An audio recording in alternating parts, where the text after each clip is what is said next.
Hello friends, Father Ed Estock here for this week's edition of Weekly Word. I am here with Bella alone because Father Dominic is away and Father Deacon Kyle is back at the seminary, so it's just little old me.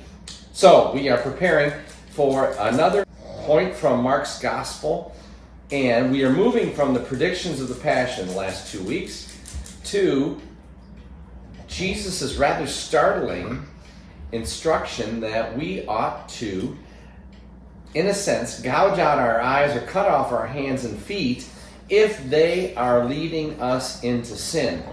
So, while this is a exaggeration or exaggerated point that Jesus is making, it is not atypical of a preaching style or a rhetorical style, especially in the Hebrew or Aramaic language. Jesus is very limited in how they can, in written form, produce emphasis. So exaggeration is used as a common tool in the scriptures for getting people's attention onto a particular point. And so that is what I understand is the explanation of how these rather dramatic recommendations of Jesus to mutilate oneself in order to prevent one from sinning.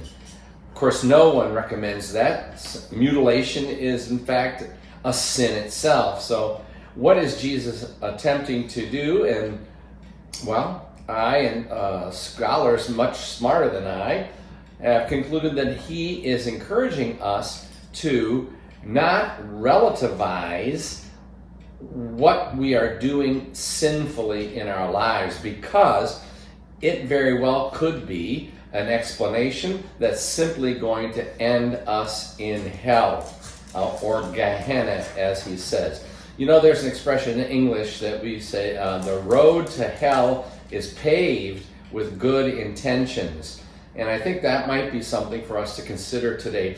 What I'm wondering is, as with the prediction of the Passion, we were encouraged to deny ourselves, pick up our cross, and thereby gain eternal life and become the Lord's disciples. I think today we might want to look at what is it that we have taken up in our hands that prevents us from picking up the cross. What is it that we would have to put down so that our lives, our hands, if you will, our souls might be free to pick up the cross of Jesus Christ? It could be our attachment to things. It could be our attachment to pleasure and feelings. It could be our attachment to avoiding death or avoiding pain.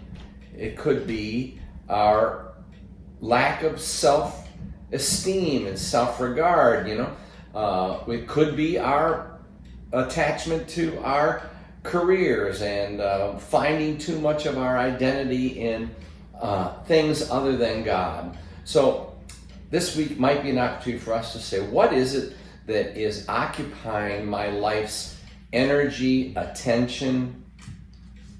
What is it that a preoccupation for me that might be preventing me from picking up the way of the gospel?